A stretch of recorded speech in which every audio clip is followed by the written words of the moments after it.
Subscribe करें और bell दबाएं ताकि कोई खबर रह न जाए।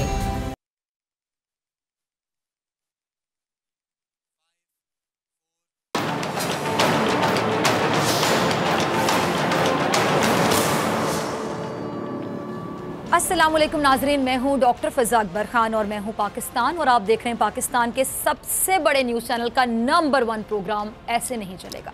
हमारा मुल्क इस्लामी जमहूरिया पाकिस्तान ऐसा ही है जो बना था ला इलाहा इल्लल्लाह के नाम पर। इस मुल्क को बनाने वाले का नाम था मोहम्मद अली जिन्ना, जिसने इसके क़याम से पहले ही ये वाज़े कर दिया था कि यहाँ रहने वाला हर शख्स आज़ादी की सांस ले सकेगा, आज़ादी की फ़ज़ा को महसूस कर सकेगा। लाखों कुर्बानियाँ देने के बाद इस वतन को इस गर्ज से बसाया गया कि जुल्म और जबर की कड़कती धूप के बाद इस सरजमीन पर खल्क़े खुदा अमन और मोहब्बत के साए तले अपनी ज़िंदगी गुजार सकेगी। लेकिन हुआ क्या? ऐसा नहीं हुआ जैसे मैं आपको बता रही हूँ। ऐसा ही है ना, कायदे आज़म मोहम्मद अली जिन्ना की जो सोच थी उसको अमली जामा नहीं पहनाया हम लोगों ने, ऐसा हुआ नहीं। क्या में पाकिस्तान के बाद पाकिस्तान को भी कई घाव लगे। यहाँ मज़हब के नाम पर, कौमियत के नाम पर, ज़बान के नाम पर, रंगो नस्ल के नाम पर तफरीक पैदा की गई। आज हम लोग कई हिस्सों में बँट चुके हैं। दुख होता है ना, कई हिस्सों में बँट चुके हैं और उन हिस्सों में से एक हिस्सा ऐसा है जिसको इस मुआशरे ने मुकम्मल तौर पर नज़रअंदाज कर दिया। वो इस मुआशरा एक ऐसा खामोश तबका कह लें, खामोश लफ्ज़ में ना बड़ी गहराई छुपी है। खामोश तबका जिसके मसाइल क्या हैं, वो कैसे रहते हैं, उनकी ज़िंदगी में क्या क्या परेशानियां हैं। हम तो अपने आप से भी ये सवाल नहीं करते कि उस तबके को क्या हमने जीने का मुकम्मल हक भी दिया या नहीं। लेकिन हैरानी देखिए कि हमारे मुआशरे के उसी तबके से ताल्लुक़ रखने वाले एक इंसान ने हमें ये बता दिया कि जिस तबके को हम नामुकम्मल तसव्वुर करके अमली तौर पर भुला चुके हैं, सबसे ज़्यादा मुकम्मल वही अफराद हैं, हमसे भी ज़्यादा मुकम्मल वो अफराद हैं। एक क्लिप कल से बहुत वायरल हो रहा है, आप तमाम लोगों ने देखा होगा। सोशल मीडिया आपको पता है सब लोग यूज़ करते हैं, आप लोग भी करते हैं, हम लोग भी सोशल मीडिया पर हैं। पहले रज़ा वो क्लिप हम नाजरीन को दिखाते हैं, फिर मैं आपकी मुलाकात करवाऊँगी आज की बहुत प्यारी मेहमान, बहुत ख़ास मेहमान से। बीमारी सबसे पहले तो जूली के लिए, इस मुल्क में बड़े बड़े काबिल अफराद हैं, लेकिन उनमें से बहुत कम, मैं बड़े यकीन से कम ये इस्तेमाल कर रही हूँ लफ्ज़, बहुत कम ऐसे हैं जिन्होंने कभी मुआशरे को मिलाने की बात की। तोड़ना सबको आता है, जो जोड़ेगा ना वही बड़ा बंदा है। बहुत कम लोगों ने इस मुआशरे को मिलाने की बात की। कई अफराद हैं जो ख़ुद को लीडर कहलवाना पसंद करते हैं, ना सिर्फ लीडर बल्कि कहते हैं हमें सीनियर लीडर कहा जाए, बड़ा लीडर कहा जाए। सिर्फ लीडर ना कहा जाए, हमारी तौहीन है, हम बड़े लीडर हैं। लेकिन शायद ही उन्होंने कभी इस कौम को एक करने का सोचा हो, तो फिर सोचें कि कहाँ के बड़े लीडर। बहुत सारे ऐसे अफराद हैं जिन्हें अल्लाह ने ताकत दी, दौलत दी, इख्तियार दिया, लेकिन उन्होंने कभी इस मुआशरे को, अपने मुल्क में रहने वाले लोगों को यकजा करने का नहीं सोचा। फिर भी कहते हैं कि हम बड़े हैं, ख्याल तक नहीं आया। लेकिन यहाँ तक कि हम पर हुकूमत करने वाले सियासत के नाम पर, जमहूरियत के नाम पर दहाइयों इक़्तिदार में बैठे रहे, लेकिन इस मुल्क और कौम के लिए क्या किया, इसकी कोई फहरिस्त इनके पास मौजूद होगी? नहीं होगी। जूली खान, जिनका क्लिप आपने अभी देखा, जूली खान इस मुआशरे में रहने वाले उस तबके के साथ रहती हैं, उस तबके को रिप्रेजेंट कर रही हैं जिसको हम जैसे, बड़ा सोच समझ के कह रही हूँ, हम जैसे कम ज़र्फ लोग तशद्दुद का निशाना बनाते हैं तो कभी उनका मजाक उड़ाते हैं, उनको तमस्कर का निशाना बनाते हैं। कभी हमारे मुँह से इन लोगों के हकूक़ के लिए आवाज़ नहीं निकलती, या शायद हम अपनी ज़िंदगी में इतना गुम हो चुके हैं कि हमें अंदाज़ा ही नहीं होता कि हमारे अलावा भी इस दुनिया में कई अफराद हैं। हमें अंदाज़ा ही नहीं होता कि हम कई और ज़िम्मेदारियां भी हम पर आयद होती हैं। हम लोगों को हुकूक अल्लाह से जज करते हैं, और वो हुकूक जिनका सवाल भी अल्लाह करेगा और जवाब भी अल्लाह ही को देना है, लेकिन हम हुकूकुल इबाद को भूल जाते हैं। क्या हुकूकुल इबाद अहम नहीं है? जूली खान ने इस मुआशरे की वो हकीकत पेश की है जिसको देखने के बाद, सुनने के बाद यकीन जानिए शर्म आती है, अपने आप से नज़रें नहीं मिला पाएगा कोई इंसान, क्योंकि हम सब इस मुआशरे का हिस्सा हैं और हम सब ये गलती करते हैं। कोई थोड़ी कम करता होगा, कोई ज़्यादा करता होगा। जूली खान ने ये बताया कि मुआशरे का सबसे खामोश तबका, खामोश, दोबारा अपने अल्फाज दोहराऊंगी, गहरा लफ्ज़ है खामोश तबका, अमन और मोहब्बत और भाईचारे की ज़िंदा मिसाल हमारे साथ मौजूद हैं खुद जूली खान। उनसे मैं मज़ीद बात करूंगी और मैं चाहूँगी कि इस प्लेटफॉर्म से ऐसे नहीं चलेगा, प्रोग्राम के ज़रिए जितने भी लोग हमारा प्रोग्राम देखते हैं, जूली खान की आवाज़ उन तमाम लोगों तक पहुँचे। और चैनल ना चेंज कीजिएगा, जूली आपको ऐसी ऐसी बातें सिखा जाएगी कि हम ये कहने पर मजबूर हो जाएंगे कि नामुकम्मल ये नहीं है, शायद हम लोग नामुकम्मल हैं, क्योंकि जिसकी सोच नहीं बढ़ी मेरे मुताबिक वो नामुकम्मल है। जूली, वार्म वेलकम, बहुत शुक्रिया ज्वाइन करने के लिए। आपका क्लिप मैंने भी देखा, मेरी टीम ने भी देखा, और यकीन जानिए कि मैं तारीफ़ किन अल्फाज में करूँ जूली, आपकी सोच की, आपके अंदाज़े बयां की, आपने माशरे को जिस तरह जज किया, जिस तरह आपने ऑब्जर्व किया और जैसे आपने बयान किया। पहले तो ये बताइए कि माशरे में ये जो तफरीक हो चुकी है, जिसका आपने जिक्र उस क्लिप में भी किया, मजहबी तौर पर, रंगो नस्ल में, कौम के नाम पर, क्या आप लोगों में ये म्यार रखा जाता है? जैसा कि आपने बताया कि आप लोगों में म्यार नहीं रखा जाता, फिर आप कैसे देखते हैं उन लोगों को जो आपको नामुकम्मल कहते हैं? लेकिन आपने तो उनसे बड़ी बात कर दी और वही बात को आज तक नहीं समझ पाए। औज़ुबिल्लाहिमिनश्शैतानिर्रजीम, बिस्मिल्लाहिर्रहमानिर्रहीम। शुरू अल्लाह के नाम से जो बड़ा मेहरबान और नहायत रहम करने वाला है। Thank you so very much, बहुत ज़्यादा शुक्रिया मुझे इस प्लेटफॉर्म पे लाने के लिए और मेरी आवाज़ को लोगों तक पहुंचाने के लिए। मैं आपका भी बहुत शुक्रिया अदा करती हूँ, मैं बोल इंटरटेनमेंट का भी बहुत शुक्रिया अदा करती हूँ कि आपने मुझे यहाँ पे बुलाया और मुझे बहुत ज़्यादा इज़्ज़त दी। एक इंसान जिसको इज़्ज़त कभी मिली नहीं ना होती, उसको जब इज़्ज़त मिलती है तो उसको मायने भी पता होती है उस इज़्ज़त की, उसको फॉर ग्रांटेड नहीं लेता कि ठीक है मेरा हक़ था। तो वो जो मैंने सारी ज़िंदगी एक ज़लालत सही, एक मुझे कसूर भी नहीं पता था, मैंने बार बार पूछा मेरा कसूर बताओ, घर में माँ बाप से पूछा मेरा कसूर बताओ, माशरे से पूछा मेरा कसूर बताओ, कसूर नहीं पता चला, नहीं किसी ने बताया। लेकिन अब इतनी ज़्यादा अल्लाह ने इज़्ज़त दे दी, लोगों ने इतना सपोर्ट किया, लोगों ने इतना प्यार किया, इतने अच्छे अच्छे कमेंट्स किए, उनका बहुत शुक्रिया, thank you so very much. और सबसे पहले तो मैं आपके सवाल का जवाब देना चाहूँगी कि आपने कहा कि हमारे यहाँ तफरीक नहीं होती। हमारे यहाँ बिल्कुल भी तफरीक नहीं होती। अगर हमारे यहाँ तफरीक हो रही होती तो आपको आए रोज़ कोई ना कोई हमारी लड़ाई नज़र आ रही होती कि कोई फ़िरका अलहदा किसी फ़िरके से लड़ रहा है, कोई फ़िरका किसी अलहदा फ़िरके से लड़ रहा है। तो जो ट्रांसजेंडर कम्यूनिटी है, जो ख्वाजा सरा कम्यूनिटी है, वो सबसे पहले तो मैं ये बताऊँगी कि लोगों को तो पहले इस बात का इल्म नहीं है कि ख्वाजा सराओं का कोई दीन मज़हब भी होता है या नहीं। मतलब कि सवाल हमसे ऐसे पूछे जाते हैं कि आप लोगों का जनाजा भी होता है? जनाजा कैसे होता है? भाई मुसलमान का जनाजा कैसे होता है वो मैं अलहदा से बताऊं? जिन्स तो कहीं वाज़ेह नहीं की गई इस्लाम में कि भाई फ़लाँ जिन्स कैसे जनाजा होगा, फ़लाँ जिन्स कैसे जनाजा होगा। मुसलमान का एक जनाजे का एक तरीका बता दिया गया और वही तरीका है जो मर्द और औरत के लिए बताया गया। तो ये सवालात जो ना बड़े चुभते होते थे। फिर सबसे एक जो सबसे मुज़ायका खेज़ लफ्ज़ मुझे लगता था, ये भी इंसान है। मतलब कि आप मुझे ये बताएं कि ये भी इंसान का क्या मतलब है? ये भी का लफ्ज़ क्यों? मैं अगर किसी इंसान के पास जाके खड़ी हो के अपनी दोस्त को तारीफ़ कर रहा हूँ कि यार ये भी इंसान है बेचारा, तो कैसा महसूस होगा? तो एक तो मैं आज माशरे में सबसे पहले ये एक लफ्ज़ बताना चाहूँगी कि हमें रहम, आप लोग ने हम पे रहम खाया, आप लोग हमें रहम दिली से कबूल कर रहे, मैं उसका शुक्रिया अदा करती हूँ।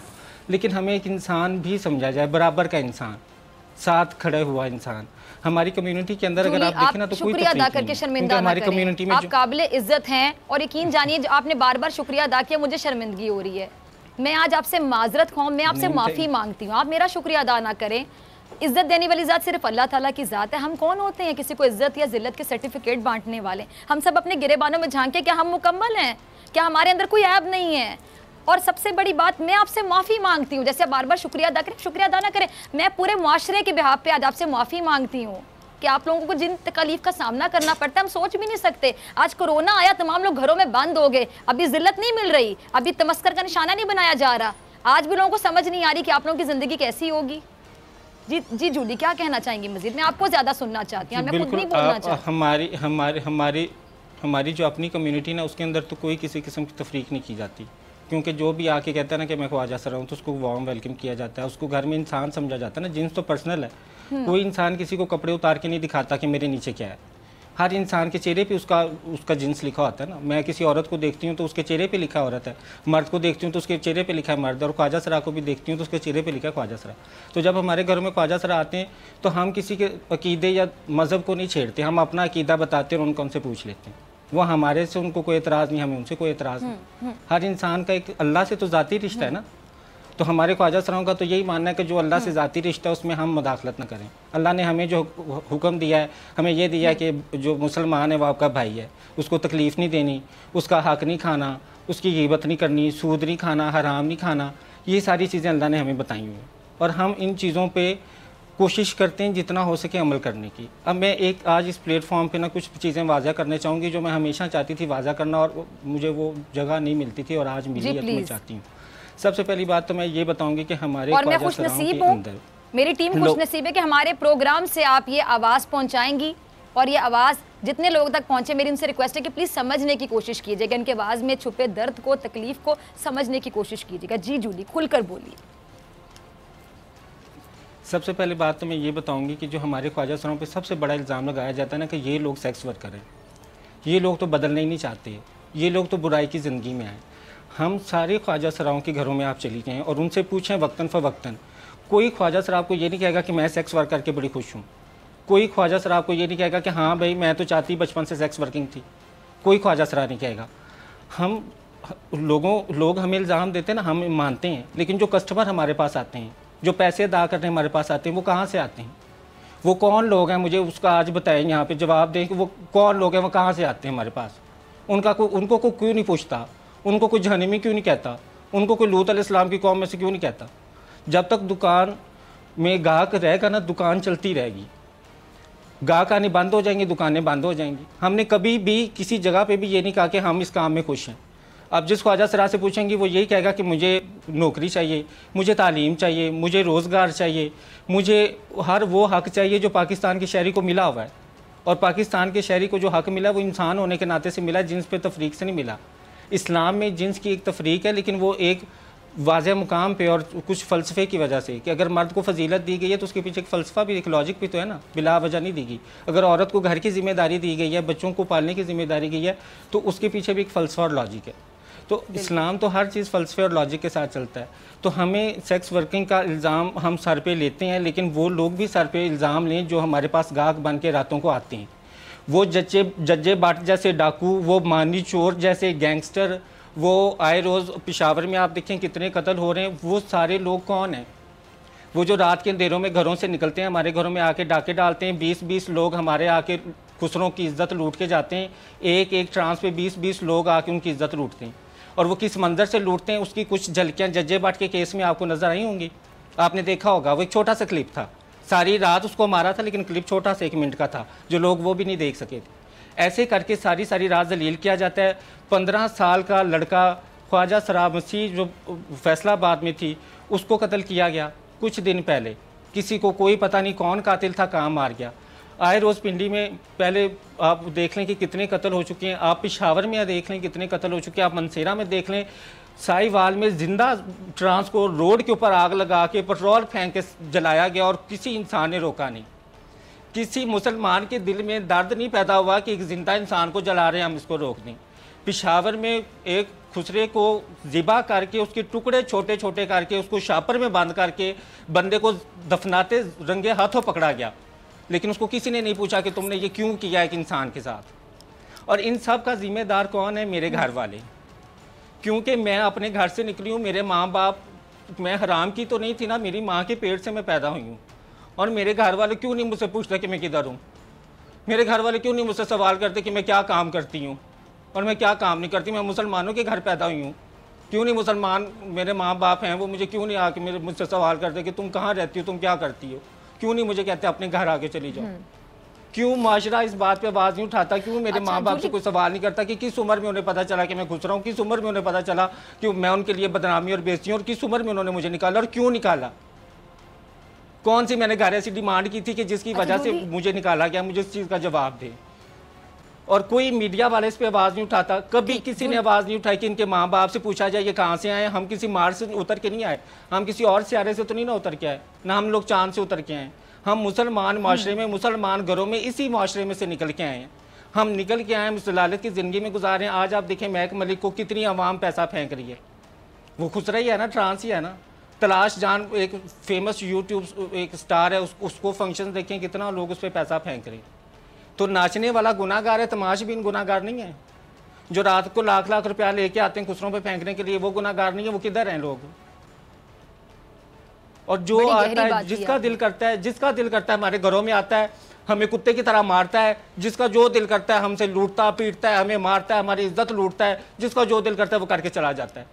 कोई एक मुझे बता दें, एक केस बता दें कि ख्वाजा सराय इतने कत्ल हुए पिछले साल और इस साल, किसी एक को फांसी लगी है, किसी एक बंदे को भी फांसी लगी है तो मुझे अभी अभी ऑन रिकॉर्ड बताया, मैं यहाँ बैठी मैं सुनना चाहती हूँ कि वो किसी को फांसी तो दूर की बात, सजा भी हुई हो, उम्र कैद भी किसी को हुई हो कि एक ख्वाजा सराय को मार डाला। मैं उस अच्छा जूली, मुझे सिर्फ एक बात बताइएगा, मैं आपकी बात, ठीक है, मैं आपकी पूरी बात सुनना चाह रही थी, मैं इंटरप्ट नहीं करना चाह रही थी। मैं चाहती हूँ आप जितना बोलना चाहती हैं बोलें, इस प्लेटफॉर्म से आप जितनी बात करना चाहती हैं कीजिए। मुझे सिर्फ ये बताइएगा कि जितने ख्वाजा सराओं के साथ जुल्म हुआ, हम देखते हैं, वीडियोस भी देखते हैं, और आपकी बात हमें अच्छी लगी तो मैंने और मेरी टीम ने आपसे रब्ता किया कि आप आएँ। मेरी टीम ने आपको इन्वाइट किया आज प्रोग्राम में, और मेरे मुताबिक आप एक बहुत बड़ी गेस्ट हैं, बहुत प्यारी गेस्ट हैं आज हमारे प्रोग्राम की। मुझे बताइएगा कि जब आप लोगों के साथ इतना जुल्म होता है तो किस लेवल तक आवाज़ उठाई जाती है? जब आप लोग पुलिस को अप्रोच करते हैं, थानों में जाते हैं, जाहिर बात है, तो वहाँ पे बिहेवियर कैसा होता है पुलिस वालों का आप लोगों के साथ? फिर मुआशरे का जो बिहेवियर, उस पर भी आपसे बात करूँगी। आज से 4 साल पहले फैसलाबाद में मैं सबसे पहली पाकिस्तान की वो ख्वाजा सराय थी जिसने इस चीज़ के खिलाफ आवाज़ उठाई थी।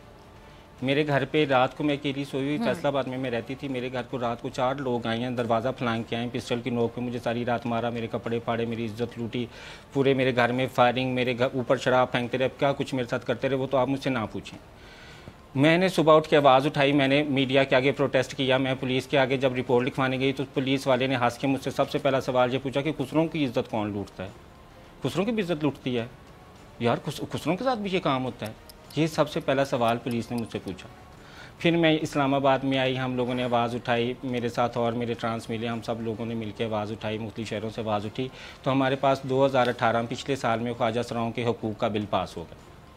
ख्वाजा सराओं के हुकूक़ का बिल पास होने के बाद हम लोग बहुत ज़्यादा खुश थे, सारी कम्यूनिटी बड़ी खुश थी कि अब तो घरों में हम लोग जा सकते हैं, अब तो हुकूमत ने तस्लीम कर लिया, हमें रियासत ने तस्लीम कर लिया है, हमारी शनाख्त को तस्लीम कर लिया है, हमारा right to vote, right to education, right to employment, right to harassment, हर चीज़ हमारी जो है वो कबूल कर ली गई है, राइट टू मेडिकल फैसिलिटीज़ भी हमें दे दी गई हैं।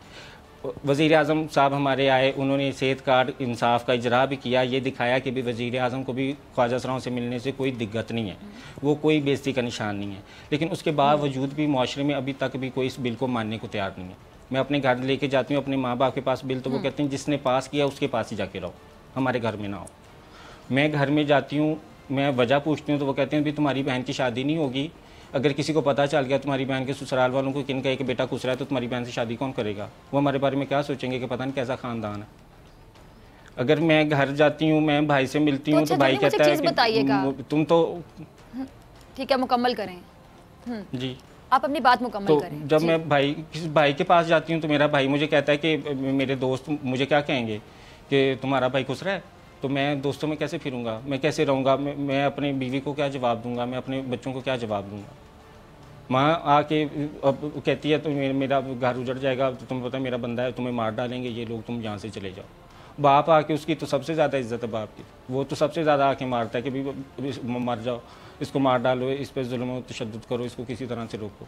मुझे सिर्फ मैं ये कहना चाहती हूँ, हमारे माँ बाप से पूछा जाए, हमारे माँ बाप के साथ हम बहुत ज़्यादा मोहब्बत करते हैं, हमें वो निकाला भी है, उन्होंने हमें नहीं भी कबूल किया, हमें कोई गिला नहीं है, हम जानते हैं कि चलो हमारा कसूर है, एक सोशल नॉर्म्स के अकॉर्डिंग हम लोग नहीं थे, एक माशरती जो एक तर्ज चली आ रही है कि भी मैं पैदा होती मुझे ये फ़िक्र होती कि मैंने एक डिग्री लेनी है, डिग्री लेके मुझे फ़िक्र होती मैंने शादी करनी है, शादी करके मुझे फ़िक्र होती मैंने बच्चे पैदा करने, बच्चे पैदा करके मुझे फ़िक्र होती उनकी परवरिश करनी है, और फिर मुझे मौत की फ़िक्र होती। ये एक सोशल नॉर्म हमारे यहाँ चलता है, मेरे घर में तो यही चलता है, बाकी मुझे नहीं पता। कि बच्चा पैदा होता है उसको पहले तालीम, उसको इसलिए तालीम दिलवाई जाती है कि अगर अच्छी तालीम ना हुई तो अच्छी नौकरी नहीं होगी, अच्छी नौकरी ना हुई तो अच्छी शादी नहीं होगी, शादी नहीं होगी तो वो फ्यूचर ख़राब हो जाएगा। तो मैं उसके मुताबिक नहीं चल पाई। मुझे बताइएगा कि आपने बताया कि आपकी फैमिली आपसे नहीं मिलती है, और बहुत से ख्वाजा सराओं को यही शिकायत है और इस चीज़ का सामना करना पड़ता है, जो कि बहुत अफसोसनाक बात है। फैमिली से लास्ट टाइम कब मुलाकात हुई थी, ईद पर या इस तरह के त्योहारों पर यकीनी तौर पे वो याद आते होंगे। मैं ये नहीं पूछूंगी, बड़ा एक टिपिकल सा सवाल है, मुझे सवाल पूछने वालों पे बड़ी तकलीफ होती है, अच्छा ईद पर आप लोगों को आपके वालिदैन याद आते हैं? अरे आप उनके जख्मों पे नमक ना छिड़कें इस तरह के सवाल पूछ के। मैं सिर्फ ये जानना चाहूँगी कि आपकी फैमिली का आपसे लास्ट टाइम रब्ता कब हुआ था, ताकि जितने भी लोग ये प्रोग्राम देख रहे हैं, मकसद मेरा उनके जख्म पे नमक छिड़कना नहीं है, मेरा मकसद ये कि जितने भी लोगों के यहाँ इस तरह ख्वाजा सरा को पैदा हो जाएँ, आपकी औलाद है, उनका कसूर नहीं। और आपने जब कहा मेरा कसूर है, हमारा कसूर है, आपका कसूर नहीं है, कसूर इस मुआशरे का है जूली।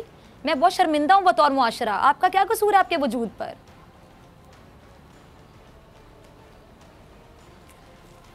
बहुत शुक्रिया। घर वाले, अगर घर वाले मुझे कबूल करते होते या मेरी घर वालों से बात होती तो मैं आज यहाँ बैठी होती, मैं अपने घर में होती। मुझे सिर्फ यही तो शिकायत है कि मेरे जैसे बहन की फ्यूचर के लिए मेरे माँ बाप परेशान थे कि इसको अच्छी तालीम दिलवानी है, जैसे मेरे भाई के फ्यूचर के लिए मेरे माँ बाप इतने परेशान थे कि इसको बड़ी अच्छी तालीम दिलवानी है, इसको बड़ी अच्छी नौकरी दिलवानी, इसको अफसर बनवाना।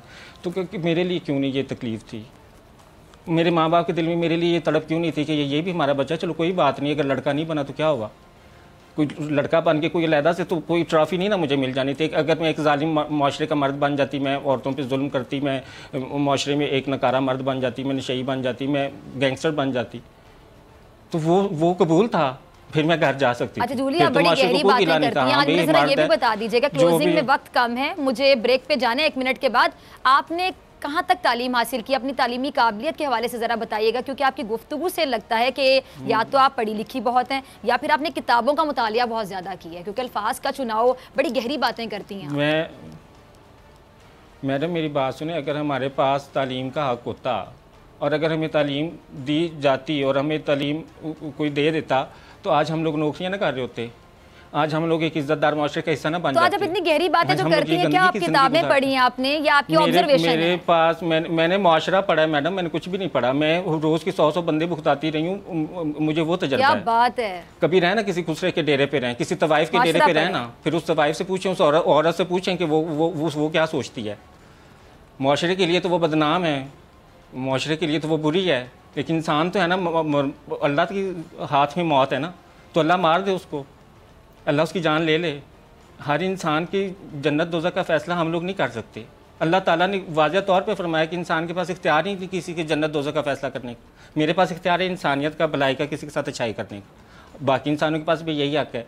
और राय हक़ क्या है, राय निजात क्या है, यही है कि इंसानों से अच्छा सलूक करें, एक अच्छा सेहतमंद मुआशरा तश्कील पाए, जिसमें भाई भाई का हक़ ना खाए, जिसमें पड़ोसी भाई लगे, जिसमें पड़ोसी भूखा हो तो खुद नींद ना आए। तो ये इस्लामी माशरे, ये अल्लाह ने ये अहकाम हमारे लिए दिए ना, अल्लाह को तो इन अहकाम से कोई फायदा नहीं। मैं पड़ोसी को भूखा ना सोने दूँ, मैं खाऊं, तो अल्लाह को क्या फायदा? 30 सेकंड्स हैं, ये इंसानियत आधे मिनट में अगर हुकूमत से आपको कुछ शिकायत है, इस प्लेटफॉर्म से हुकूमत से आप कुछ कहना चाहती हैं तो प्लीज़ आप, वज़ीर आज़म पाकिस्तान से कोई बात करना चाहती हैं इस प्लेटफॉर्म से, प्लीज़ आप कीजिए। मैं वज़ीर आज़म साहब का बहुत ज़्यादा शुक्रिया अदा करती हूँ कि उन्होंने ख्वाजा सराओं के लिए बिल भी पास किया इस हुकूमत ने, और इस हुकूमत में सेहत कार्ड का इजरा भी हुआ। लेकिन सेहत कार्ड इंसाफ का जो इजरा हुआ था उसमें एक छोटी सी कम्युनिटी को शिकायत यही थी कि वो बूढ़े ख्वाजा सराओं का हक़ था। आप जवान ख्वाजा सराओं को बुला के सेहत कार्ड का हक़ ना देते, क्योंकि वो तो फिर भी बाहर डांस फंक्शंस कर रहे हैं, बैगिंग कर रहे हैं। जो बूढ़े ख्वाजा सरा हमारे चारपाइयों पे पड़े हुए उनको सेहत कार्ड दिया जाता। एक तो ये उनसे शिकायत थी, शिकायत तो नहीं थी, मतलब एक बात थी जो हम शेयर करना चाहते थे। और दूसरा मैं ये कहना चाहूँगी कि वज़ीर आज़म साहब ने जो एहसास प्रोग्राम शुरू किया, 12-12 हज़ार गरीब घरों में पहुँचाए हैं, तो हम लोग भी बड़े गरीब हैं, हमें भी 12-12 हज़ार पहुँचा दिए जाएँ, कोई बात नहीं। राशन का कहा गया है, लेकिन राशन बैतुल माल ने जो है वो पहुँचाया है हमें, ठीक है, उसका हम बहुत ज़्यादा शुक्रिया अदा करते हैं। और इसके अलावा मैं एक बस ये छोटी सी बात करना चाहूँगी कि वज़ीर आज़म साहब किसी दिन अगर अपनी तकरीर में ये एहसान कर देना कि अगर किसी ख्वाजा सराव को उसकी जिन्स की बिना पे स्कूल या कॉलेज से निकाला गया तो उस स्कूल या कॉलेज के ख़िलाफ़ कार्रवाई की जाएगी। कार्रवाई तो ना करें, लेकिन आपके कहने से एक हमें हौसला मिल जाएगा। इंशाल्लाह वो वक्त भी आएगा, वज़ीर आज़म पाकिस्तान तकरीर में आप लोगों का जिक्र करेंगे और आपकी जितनी ख्वाहिशात हैं, इनको मैं जायज़ ख्वाहिशात ही कहूँगी, और बल्कि हुकूक हैं आपके, आप इस माशरे का हिस्सा हैं, इंशाल्लाह आपको वो हुकूक ज़रूर मिलेंगे इंशाल्लाह। बहुत शुक्रिया जूली, बहुत शुक्रिया आप आई और आपने हमारा शुक्रिया अदा किया। मैं आपका शुक्रिया अदा करती हूँ और दोबारा ब्रेक पे जाने से पहले मैं इस माशरे के बिहाफ पे आपसे माफ़ी मांगती हूँ, ख्वाजा सरा कम्यूनिटी जितने भी ट्रांसजेंडर्स हैं उनसे माफ़ी मांगती हूँ, और मैं शर्मिंदा हूँ बतौर मुआशरा। मैं ब्रेक पे जा रही हूँ, ब्रेक से आने के बाद हम करंट जो पॉलिटिकल सिचुएशन है उसको डिस्कस करेंगे, और मेरे साथ मौजूद होंगे सीनियर सहाफ़ी हैं, तज्ज़ियाकार हैं, किसी तारुफ के मोहताज नहीं हैं, राना मुबशिर साहब।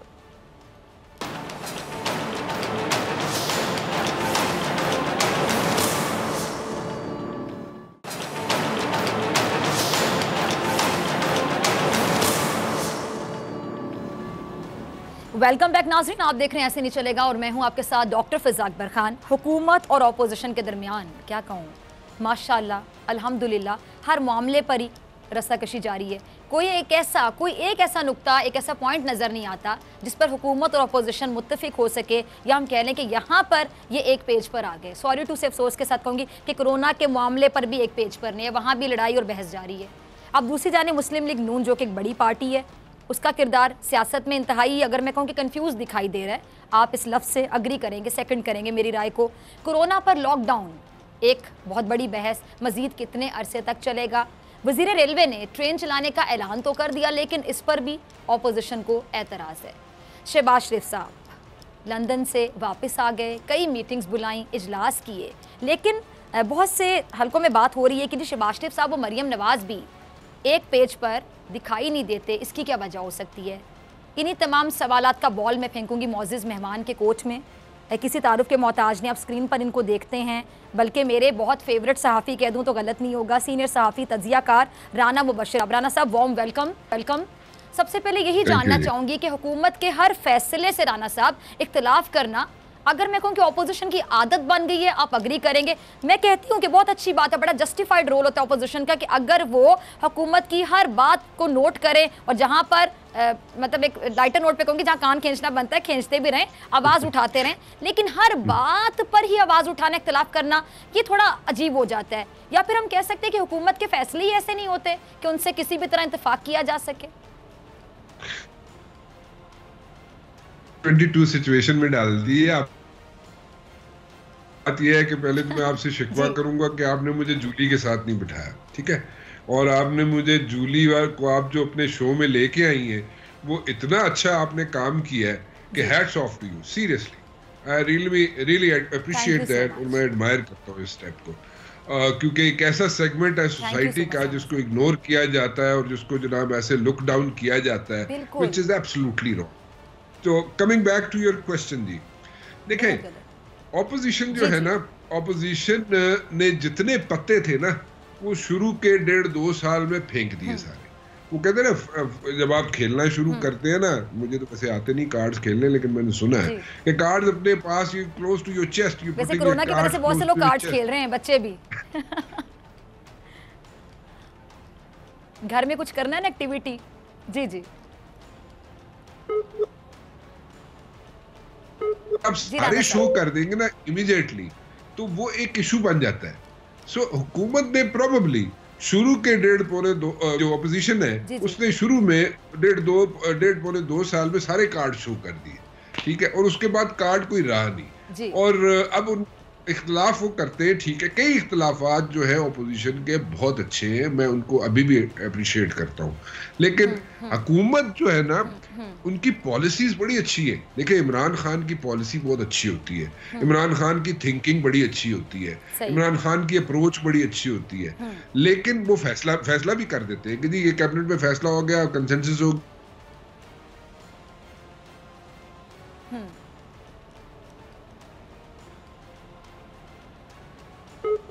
जी। राना साहब की आवाज क्या ऑन एयर जा रही है? जी ठीक। अच्छा, वो आधे फैसले जो है ना इशू बन जाते हैं और आधे फैसले नहीं होते। अच्छा, वो इम्प्लीमेंटेशन का जो रोल है ना, वो बड़ा इंपॉर्टेंट है। सो इम्प्लीमेंटेशन करवाना फैसलों का किसी भी वजीर आजम का, उसके लिए हमेशा एक लेज़ॉन के लिए लोग एक दो होते हैं बीच में। सो वो लेज़ॉन के लिए जो लोग हैं यहाँ पे, वो मुझे नजर नहीं आते। सो कई फैसले जो है ना, they go down the drain और वो इसकी इम्प्लीमेंटेशन नहीं होती। नाउ अब coming back to this thing कि जी लॉकडाउन होना चाहिए था, लॉकडाउन नहीं होना चाहिए था। अच्छा, बात यह है सिंपल सी, अगर आप शुरू में, एक तो आपने पहले हुकूमत ने जो रिस्पांस दिया ना, रिस्पांस जो वायरस जब स्प्रेड हुआ चाइना में और स्टेट्स में, तो रिस्पांस जो था ना, वो मेरे ख्याल में it could have been like a few months earlier. उसको जरा स्पीड अप कर लेते, सीरियसली कर लेते, 1-2 महीने पहले उसको ले लेते ना, सीरियसनेस उसमें शो कर देते, तो सिचुएशन डिफरेंट होती। दे थॉट के प्रोबेबली वायरस ये उतू लंघ के चला जाएगा, सानू कुछ नहीं करना है इसने, but things don't work that way. कि वायरस है, उसने तो आपसे नहीं पूछना, उसने किसी से नहीं पूछना, अगर वो एहतियात नहीं कर रहा और उसको नहीं पता कि कौन थैंक यू। लेकिन उसको नहीं पता चलेगा, वो कहेगा जनाब जो भी है उसको नाम सब देखे ना। आप इसको देख लें, अपना कैनेडियन प्राइम मिनिस्टर की बीवी को बेचारी ने सफर किया, ठीक है, वो ठीक हो गई। उसके अलावा आप ब्रिटिश प्राइम मिनिस्टर को देख लें, उसने सफर किया, सो वो किसी का नाम नहीं देखता वायरस। उसने बोरिस जॉनसन ने पकड़ लिया, उसने सबको मैंने सबने सफर किया। सो आपको भी चाहिए था, आप 2 महीने पहले इस पे काम कर सकते। कोई सियासी पार्टी नहीं है, सियासी पार्टी कोई नहीं है, वो नहीं तकदा केड़े पार्टी में जाना है, वो बिल्कुल इंज सीधा ही टुरी आ रहा है, ठीक है। जरा सा बेहतियाती आपने की तो उसने पकड़ लेना है, कर देना है। ऐ नहीं पूछना कि शेर वाली पार्टी तो तुसी, तीर वाली पार्टी तो तुसी, या फिर आप बल्ले वाली पार्टी में से हैं। हाँ बिल्कुल, एग्जैक्टली डॉक्टर साहब, उसने नहीं छोड़ना किसी को। सो आपने वो थोड़ा पहले कर लेते। दूसरी बात ये, फेडरल गवर्नमेंट जो होती है ना, हमेशा जो मरकजी हुकूमत होती है वो पॉलिसी बनाती है, पॉलिसी बना के आपको दे देती है, ठीक है, और वो इम्प्लीमेंट होती है थ्रू आउट, ठीक है। वायरस तो सारी जगह पे है ना, पूरे पाकिस्तान में है ना, दुनिया में तो है ही है, लेकिन पॉलिसी अगर पाकिस्तान की मरकजी हुकूमत बनाए और कहे जनाब कि ये इम्प्लीमेंट होनी है, लॉकडाउन होना है तो होना है, नहीं होना तो नहीं होना, पार्शल होना है तो पार्शल होना है, थ्रू आउट होना है। क्योंकि ये तो नहीं हो सकता ना कि सिंध में अलग वायरस है और पाकिस्तान इधर पंजाब में अलग वायरस है। वायरस तो वायरस है, ठीक है ना। सो आपने अगर अकॉर्डिंगली अगर उसकी स्ट्रेटेजी बनाना चाहते हैं कि जनाब सिंध में अकॉर्डिंगली हम स्ट्रेटेजी बनाएंगे और पंजाब में अकॉर्डिंगली बनाएंगे, नो व्हाट अकॉर्डिंगली यार। आपने वायरस है, वायरस ने नहीं पूछना कौन कौन है भाई। एक यूनिफॉर्मिटी होनी चाहिए पॉलिसी में, और मरकजी हुकूमत को पॉलिसी बना के दे देनी चाहिए और कहना चाहिए इसको फॉलो करो भाई, दैट्स इट, पीरियड। ठीक है जी, वो नहीं हुआ। अच्छा जी, आप आगे चलते हैं, आगे जी जी ठीक है। अच्छा आप कंप्लीट कीजिए जी जी, आप बोलिए। ठीक है। अच्छा, नून लीग का अगर मैं बात करूं राना साहब, इस सियासत में इस टाइम पे आप नून लीग का किरदार क्या देखते हैं? साथ ही मैं ये कहना चाहूंगी कि शहबाज शरीफ साहब का इंटरव्यू बड़ा मशहूर हुआ है और तमाम लोग बात कर रहे हैं, बड़ा शोर है इस इंटरव्यू का, आपने भी सुना होगा। उन्होंने कहा है कि जी वो मुलाकातों की बात की। अब सवाल ये बनता है, गहरा सवाल है, नाज़रीन आप भी गौर से सुनिएगा, राना साहब आप तो इसको बड़े अच्छे तरीके से एनालाइज करेंगे। अगर वाकई शहबाज शरीफ साहब पस्से पर्दा इस तरह की मुलाकातें कर रहे थे तो इसका मतलब है कि वो इससे पहले भी करते रहे होंगे, और अगर ऐसा है तो वो इलेक्टेड तो नहीं कहलाए जा सकते, क्या फिर आप उनको इलेक्टेड कहेंगे राना साहब? देखिए जी, हमेशा जो भी हुकूमत बनती है ना, जो नॉन इलेक्टेड लोग होते हैं ना, नॉन इलेक्टेड लोग, मैं कोर्ट्स में कह रहा हूँ, ठीक है जी, नॉन इलेक्टेड लोग जो होते हैं ना, वो प्लान ए, प्लान बी और प्लान सी बनाते हैं, ठीक है। शहबाज शरीफ साहब एक सीजन्ड पॉलिटिशियन है, ठीक है। शहबाज शरीफ साहब को पता होना चाहिए कि पहली तो बात उन्होंने जब की ना कि इलेक्शनों से पहले कैबिनेट के नामों पर भी इत्तेफाक हो रहा था और जनाब हुकूमत बनाने पे भी इत्तेफाक हो रहा था, तो उसका जवाब ये है कि शहबाज शरीफ साहब आप बहुत मजे हुए सियासतदान हैं, you are a very good administrator, but at the very same time आपको ये तो जरूर पता होगा कि आप प्लान बी का हिस्सा थे या प्लान सी का हिस्सा थे, ठीक है। आप प्लान ए का हिस्सा नहीं थे, ठीक है, नंबर 1। नंबर 2, मुझे एक बात बताएं, चले मैं आपको एक खबर देता हूँ। खबर ये है जनाब, अभी लेटली शहबाज शरीफ साहब जोन 1 यानी कि लंदन में जोन 1 से बाहर आउटस्कर्ट्स में फार्म हाउसेस में, किसी फार्म हाउस में या फॉर दैट मैटर किसी विलेज में, विलेज हमारे वाला विलेज नहीं, उनका मतलब कि बरतानिया वाला विलेज, वहां पे जिन लोगों ने भी आपसे मुलाकात की तो उसमें आपने उनसे कोई ना कोई बात तो पूछी होगी ना। बाद में अगर वो बैकआउट कर गए हैं तो वो, मैं तो नहीं जानता आपने उनसे क्या बात की थी, मैंने तो आपको इंडिकेट कर दिया किसी फार्म हाउस पे जरूर मुलाकात हुई होगी आपकी, किसी आउटस्कर्ट्स में, लंदन के आउटस्कर्ट्स में जरूर मुलाकात हुई होगी आपकी, लेकिन उसमें जो कमिटमेंट हुई उसके बाद वो पूरी क्यों नहीं हुई? इसलिए पूरी नहीं हुई, प्रोबेबली इसलिए पूरी नहीं हुई कि जब पहली मर्तबा आप गए थे शहबाज शरीफ साहब, मैं आपकी बड़ी रिस्पेक्ट करता हूँ, I really like you as administrator also Shahbaz Sharif साहब, लेकिन आप जब गए थे मियाँ नवाज शरीफ साहब को बुलाने के लिए या उनको वापस लाने के लिए, तो शहबाज शरीफ साहब जिन लोगों ने आपको भेजा था उनको लाने के लिए या वहाँ पर रोकने के लिए नवाज शरीफ साहब को, वहाँ आपके भी तो जाके फ़ोन बंद हो गया था 2 दिन के लिए।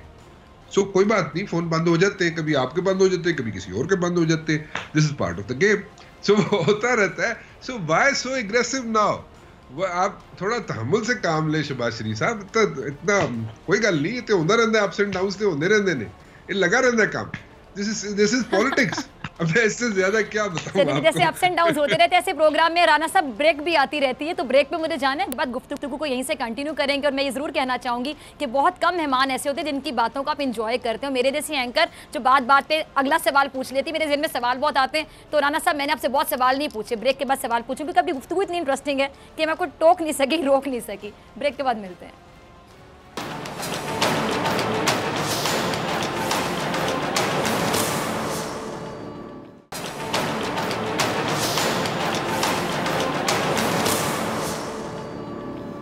वेलकम बैक नाज़रीन, आप देख रहे हैं ऐसे नहीं चलेगा। मैं आपके साथ डॉक्टर फिज़ा अकबर खान और मेरे साथ मौजूद है सीनियर सहाफ़ी तज्ज़ियाकार राना मुबश्शिर साहब। राना साहब एक बार फिर से वार्म वेलकम, बहुत शुक्रिया ज्वाइन करने के लिए। राना साहब ब्रेक में मुझे जाना था, गुफ्तगू बड़ी इंटरेस्टिंग थी, शहबाज शरीफ साहब का जिक्र हो रहा था, वहीं से कंटिन्यू करती हूँ कि शहबाज शरीफ साहब जब से लंदन से वापस आए उसके बाद कई इजलास किए, कई मीटिंग्स की। और एक बात मैं ज़रूर कहना चाहूँगी कि शहबाज शरीफ साहब से किसी को भी गिले हो सकते हैं, शिकवे हो सकते हैं, शिकायतें हो सकती हैं। हर सियासतदान के पॉजिटिव पहलू भी होते हैं और नेगेटिव भी होते हैं। और अच्छा सहाफ़ी वो होता है कि वो बिल्कुल बाइज्ड ना हो, जहाँ पे तारीफ बनती है वो ये चीज़ कहना ना भूलें, थम्स अप कहना ना भूलें, लेकिन जहाँ पे ज़रा सी बुराई बनती है और जहाँ पे हमें सच बोलना चाहिए, हमें बोलना चाहिए कि जी यहाँ से आप मार खाते हैं, ये फ्लॉ है, इसको ठीक कर लो। सिर्फ मुल्क के लिए हम बात करते हैं। अब सिर्फ ये बता दें कि शहबाज शरीफ साहब की मुझे उनकी अच्छी चीज़ें लगती है कि वो एक्टिव बहुत ज़्यादा हैं। शायद ये वजह है कि उस्मान बुज़दार साहब उतने एक्टिव नहीं है, तो बाकी चीज़ों में बहुत अच्छी हो सकती हैं, लेकिन कंपैरिजन चलता रहता है कि जी शहबाज शरीफ साहब को जो रिप्लेस किया बुज़दार साहब ने, वो इंतहाई एक्टिव थे, बहुत एनर्जेटिक, और वो चीज़ बहुत मिसिंग है बुज़दार साहब में। आप शायद मेरी बात से अग्री करेंगे, इसका जवाब भी दीजिएगा। साथ ही मरियम नवाज साहिबा से क्या नाराज़ हैं, कोई इख्तिलाफ रखते हैं चाचा जी, ज़रा ये भी समझा दें। अच्छा, पहली बात तो ये देखें, एक्टिव की बात की आपने, इसमें कोई शक नहीं है। अच्छा, मैंने देखा है, और ये फ्रॉम द हॉर्सेस माउथ बता रहा हूँ शहबाज शरीफ साहब के बारे में। शहबाज शरीफ साहब जो थे ना, पता है लोगों को, लेकिन मैंने देखा भी है। शहबाज शरीफ साहब को मेरे ख्याल में रात को नींद नहीं आती थी, ठीक है, मुश्किल से मेरे ख्याल में 2-3 घंटे सोते थे। उनको स्लीप एपनिया मेरे ख्याल में शायद कहते हैं, वो था उनको, तो वो सोते कम थे और वो घूमते रहते थे, काम करते रहते, वर्कोलिक थे। शहबाज शरीफ साहब वर्कोलिक थे। और शहबाज शरीफ साहब बात काट रही हूँ राना साहब, ये जो ओवर एनर्जेटिक या ओवर एंथुसियास्टिक लोग होते हैं ना, मेरा ये एक्सपीरियंस है कि उनको नींद कम आती है, जो कुछ करना चाहते हैं, बस कुछ करना है, अब वो अच्छा करना बुरा करना, उसके बारे में मैं बात नहीं करूंगी। और डॉक्टर साहब, वो स्लीप एपनिया भी हो सकता है ना। जी बिल्कुल हो सकता है जी। वो उनको प्रोबेबली जो है ना, वो स्लीप एपनिया था। काम बहुत करते थे, इसमें कोई शक नहीं है। मतलब कि वो, अगर आपको मैं ये कहूं कि शहबाज शरीफ साहब मतलब कि सुबह 4 बजे 5 बजे भी उठ जाते थे और काम करते थे, और शहबाज शरीफ साहब खुद गाड़ी अकेली लेके, हो सकता है पिकअप गाड़ी लेके, हो सकता है सुजुकी डब्बा लेके निकल जाए खुद ही, ठीक है, अकेले नहीं, ये हकीकत है, मैं आपको सही बता रहा हूँ। वो इस किस्म की बातें भी करते थे जनाब, वो निकल जाया करते थे और कहीं ना कहीं फिरते रहते थे वो जनाब, ऐसी इस किस्म का काम होता। On the other hand Buzdar साहब जरा थोड़े से लेड बैक है, उसे मतलब ऐसे लगता है जैसे बहुत ही ज़्यादा चिल है और बहुत ज़्यादा उनको एक्टिव नहीं नज़र आते। और उनकी पर्सनैलिटी का कंपैरिजन भी किया जाए अगर शहबाज शरीफ साहब के साथ, तो देयर इज़ नो कंपैरिजन, वो हो नहीं सकता, कंपैरिजन बनता नहीं है। बट देन अगेन फेवरेट है। साथ ही राना साहब वो कहते हैं कि मैं ट्रेंड नहीं हूँ, मैं भी सीख रहा हूँ। नहीं, और ट्रेंड नहीं, तुसी साढ़े ते ना सीखो ना, सानू तो गिनी पिग ना बनाओ ना तुसी। लेकिन द पॉइंट इज कि वो चले वो ट्रेनिंग कर रहे हैं, हमारे पे कर लें ट्रेनिंग, लेकिन मेरे ख्याल ट्रेनिंग का वक्त अब गुजर गया है। वो लर्नर्स लाइसेंस लेने के लिए मेरे ख्याल 6-8 हफ्ते चाहिए होते हैं, उसके बाद लाइसेंस मिल जाता है। अब तो काफी अरसा गुजर गया। खैर अच्छा, मरियम की भतीजी की चचा जान से क्या आपको क्या लगता है कि क्या कोई इख्तिलाफात हैं या एक पेज पर क्यों नहीं होते? यार देखिए, उसकी एक वजह है, उसकी एक बड़ा सीरियस इशू है।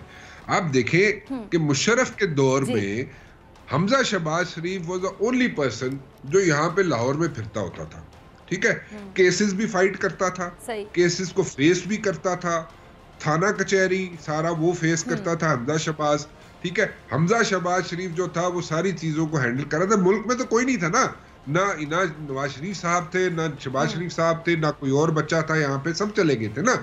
तो ये एक वाहिद बच्चा था जो यहाँ पे फिरता होता था और अकेला जाके होटलों में बैठा होता था लाहौर में, किसी न किसी जगह वहां पे खाना खा रहा होता था, ज्यादा से ज्यादा एक बंदा साथ होता था इसके, ये काम हो रहा होता था। अच्छा, उस वक्त मेरी इंफॉर्मेशन के मुताबिक हमजा शहबाज शरीफ के साथ कमिटमेंट्स हुई थी। हमजा शहबाज शरीफ के साथ ताया ने भी कमिटमेंट की थी और उनको वैसे भी कमिटमेंट की गई थी कि अगर वक्त आया तो Hamza you will be something, ठीक है, और एटलीस्ट समथिंग इन पंजाब, ठीक है। सो वो ये कमिटमेंट किसी हद तक ये थी। मैं एग्जैक्टली नहीं बता रहा आपको, थोड़ा सा मैं उसमें एहतियात बरत रहा हूँ, लेट मी पुट इट, लेकिन कमिटमेंट वो समथिंग सीएमशिप तो नहीं थी।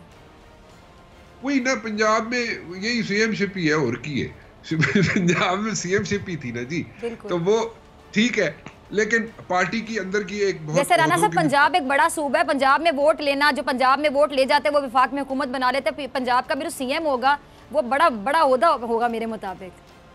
हाँ बिल्कुल ठीक कह रही हैं आप, पंजाब का सीएम होना ज्यादा इंपॉर्टेंट है बनिस्बत इसके कि बंदा वजीर आजम हो। To tell you very honest, थोड़ा से नीचे होगा, ज्यादा फर्क नहीं होगा जी। प्रोटोकॉल में ऊपर नीचे हो सकता है, लेकिन पावर ज्यादा होगी सीएम के पास पंजाब के, इतना बड़ा गहरी बात है, बिल्कुल। अच्छा, वो उसमें कमिटमेंट्स हुई थी हमजा के साथ। हमजा के साथ जब कमिटमेंट्स हुई, हमजा के साथ कमिटमेंट्स पूरी नहीं। अभी जो इशू है, जो आपका सवाल है, इशू ये है कि शहबाज शरीफ साहब अपने भाई के सामने आज भी नहीं बोलते, ठीक है। शहबाज शरीफ साहब नवाज शरीफ साहब के सामने नहीं बोलते क्योंकि बड़े भाई हैं उनके सामने वो नहीं अपनी जुबान खोलते। जिस तरह वो कहते हैं वो आगे से कहते हैं ठीक है जी, वो उसी तरह मान लेते हैं। अच्छा, अब लेकिन बच्चे जो है ना, चाहे वो शहबाज शरीफ साहब के हों या नवाज शरीफ साहब के हों, बच्चों के अंदर एक कोल्ड वॉर है, ठीक है, और वो कोल्ड वॉर जो है वहां पे एग्जिस्ट कर, और वो कोल्ड वॉर खत्म नहीं हो रही, जिसकी वजह से आप लेकिन वोट बैंक जो है, वोट बैंक नवाज शरीफ साहब का है, देखिए ना, शहबाज शरीफ साहब का वोट बैंक नहीं है, let me be very honest, ठीक है ना, वोट बैंक नवाज शरीफ साहब का है, और नवाज शरीफ साहब जो वोट बैंक लेके चलते हैं वो मरियम बीबी के पास जाएगा, ठीक है ना, वो शहबाज शरीफ साहब के पास नहीं जाएगा। इसी तरह पार्टी के अंदर भी जो आप देखते हैं ना रिफ्ट है, जो रिफ्ट है, ज्यादा लोग जो है वो नवाज शरीफ साहब के साथ है, नवाज शरीफ साहब को फॉलो करते हैं, नवाज शरीफ साहब को वोट देते हैं, नवाज शरीफ साहब के नाम को वोट देते हैं। शहबाज शरीफ साहब को बहुत कम लोग हैं, यानी हम कह सकते हैं कि जो ज्यादातर लोग नवाज शरीफ के साथ हैं वो ऑटोमेटिकली मरियम नवाज के सब भी साथ हैं।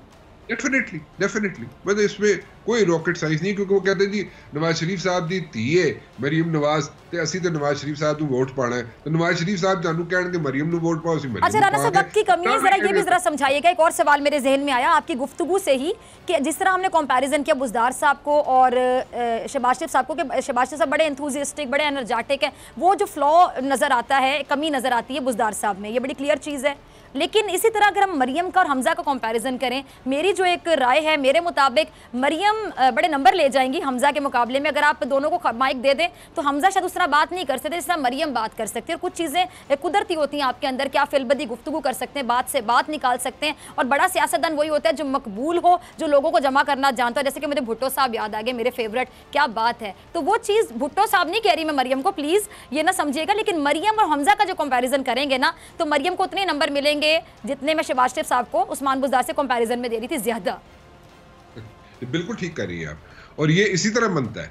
किसी को भी अगर आप बोलेंगी ना कि कंपैरिजन कर लो आप हमजा का और मरियम बीबी का, तो डेफिनेटली आप मरियम बीबी को नंबर ज्यादा देंगी, ठीक है। बिल्कुल ठीक आपका एनालिसिस है, यू आर एब्सोल्युटली राइट कि जनाब वो आप नंबर मरियम को देंगी, क्योंकि मरियम बीबी जो है जिस तरीके से जो आर्टिकुलेट करती हैं चीजें, वो हमजा नहीं कर सकते। बट देन अगेन बैकड्रॉप में चीजें डिफरेंट है, यू नो, बैकड्रॉप में ये है जी कि असी भी वही कम किया है, असी भी वही किया है, हीट फेस की है जी तुसी लोगों ने की है। बच्चों की ये टॉक बता रहा हूँ मैं आपको ना, बच्चों की आपस में जो होती है ना कोल्ड वॉर, एक बड़ा कोल्ड सा एटीट्यूड होता है टुवर्ड्स ईच अदर, उसमें ये है कि हमजा जो है, या फॉर दैट मैटर बाकी जो बच्चे हैं शहबाज शरीफ साहब के, उनके माइंड में ये ज़रूर बात है कि जनाब हमने भी वही हीट फेस की है जो कि नवाज शरीफ साहब ने की है। नवाज शरीफ साहब ने 3 दफ़ा प्राइम मिनिस्टर भी रह चुके हैं, लेकिन हम लोग तो इधर के इधर ही हैं, लेकिन मतलब पंजाब में रहे, चीफ मिनिस्टर रहे,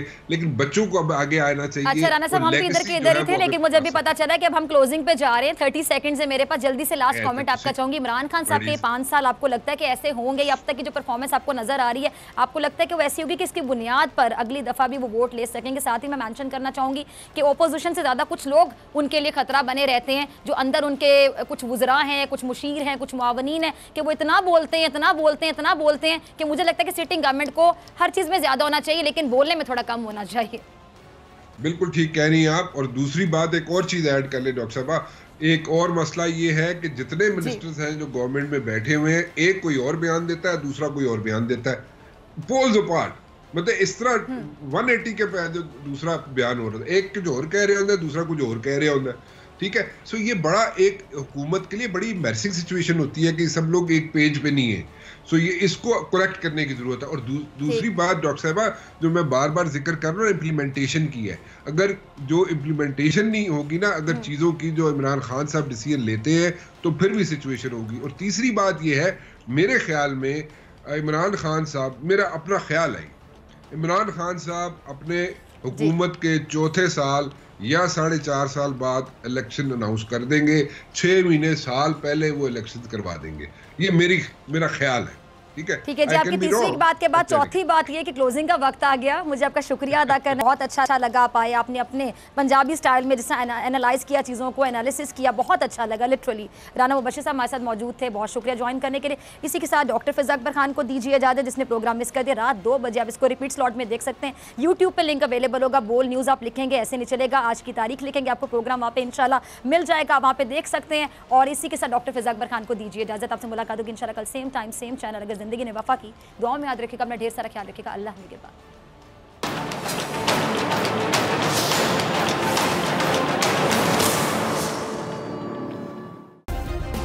सब्सक्राइब करें और बेल दबाएं ताकि कोई खबर रह न जाए।